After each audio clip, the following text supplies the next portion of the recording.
राजगढ़ की गौरी अपने माता पिता की इकलौती संतान थी। गौरी के पिता मेहनत कश किसान थे। वो सारा दिन खेतों में काम करते। गौरी अपनी माँ का किचन में हाथ बटाती। वो जंगल से लकड़ियाँ बीनती और माँ के चूल्हे में मदद करती। एक दिन वो जंगल में लकड़ी बीनने गई थी कि तभी उसे रोने की आवाज आती है।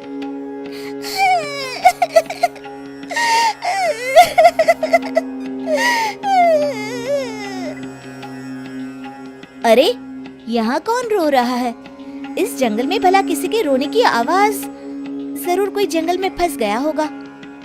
वो देखती है तो उसे एक परी दिखाई देती है जिसका एक पंख टूटा होता है। अरे, तुम कौन हो और क्यों रो रही हो? मैं परीलोक की रानी हूँ। पृथ्वीलोक में घूमने आई थी, लेकिन देखो ना, मेरे पंख ही टूट गए। अब मैं कैसे उड़ान भरूंगी? अरे, इसे जोड़ना तो आसान है। रुको, मैं अभी जोड़ देती हूँ। ये कहकर गौरी लकड़ी और रस्सी की सहायता से पंखों को जोड़ देती है।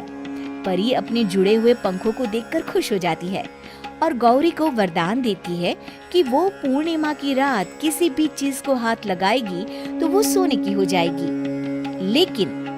लेकिन गलती से अगर उसने किसी इंसान को छू लिया तो वो अगली पूर्णिमा तक सोने का ही रहेगा।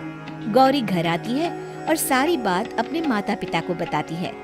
गौरी की माँ उसे कहती है, तू भी ना गौरी, सारा दिन परियों की कहानियाँ पढ़कर स्वप्न लोक में ही रहती है। नहीं माँ, मैं सच बोल रही हूँ। देखो, आज पूर्णिमा की रात है ना, इसलिए डर के मारे मैं कोई सामान भी नहीं छू रही हूँ। अच्छा, ऐसी बात है बिटिया रानी, तो जरा इस घड़े को हाथ लगा दे। गौरी घड़े को जैसे ही हाथ लगाती है वो सोने का हो जाता है। गौरी के माता पिता घड़े को देखकर हैरान रह जाते हैं। अगले दिन गौरी के पिता उस घड़े को सुनार के पास बेचने जाते हैं तो रास्ते में उन्हें कंचा काकी मिलती है। वो सोने का घड़ा देखकर गौरी के पिता से पूछती है, अरे गौरी के बापू, ये पीतल तो बड़ा चमक रहा है। अरे काकी, ये पीतल नहीं, सोना है, सोना बेचने ले जा रहा हूँ। अरे कहीं कोई लॉटरी लग गई है क्या? इतना सोना? गौरी के पिता काकी को गौरी को परी द्वारा दिए वरदान के बारे में बताते हैं। काकी गौरी के पिता की बात सुनकर सोच में पड़ जाती है और फिर अगले दिन काकी गौरी के घर आती है। गौरी के बापू, तुम्हारे लिए मैं खुशखबरी लाई हूँ। तभी गौरी की माँ पूछती है, क्या खुशखबरी है काकी? अरे, तुम्हारी बेटी का रिश्ता मैं अपने बेटे से करना चाहती हूँ। अरे, कब तक अपनी सयानी लड़की को घर पर बिठा कर रखोगी? हाँ, देखो काकी, मैं ऐसे ही व्यक्ति से अपनी बेटी की शादी कराऊंगा जो गौरी के वरदान से नहीं, उसके गुणों को समझे। अरे, हमें तो गौरी के गुण अच्छे लगे, इसीलिए तो आ गई हूँ मैं। फिर गौरी के माँ बाप मान जाते हैं और उसकी शादी काकी के बेटे से हो जाती है। अगले दिन, अरे गौरी, कल पूर्णिमा की रात है।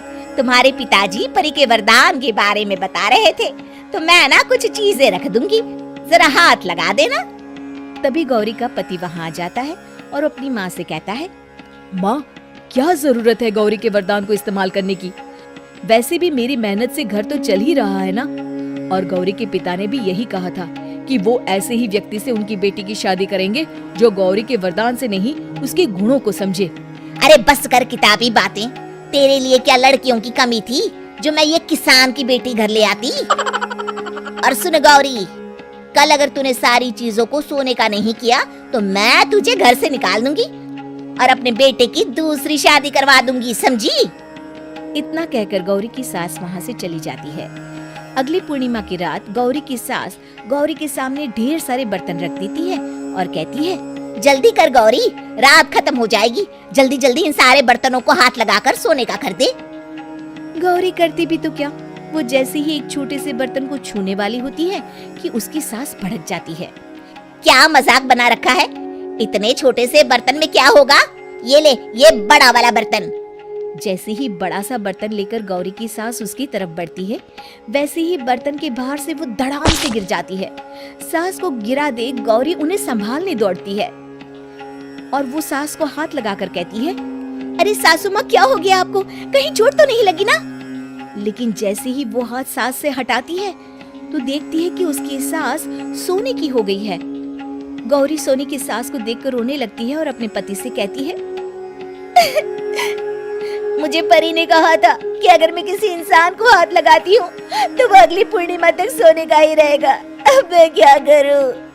अरे करना क्या है, माँ को उठाकर अलमारी में रख दो। और हाँ, लालच का फल बुरा ही होता है। ज्यादा बड़े बर्तन को सोने का बनाने के चक्कर में माँ का ये हाल हुआ है। ये कहकर वो दोनों माँ की तरफ देखने लगते हैं।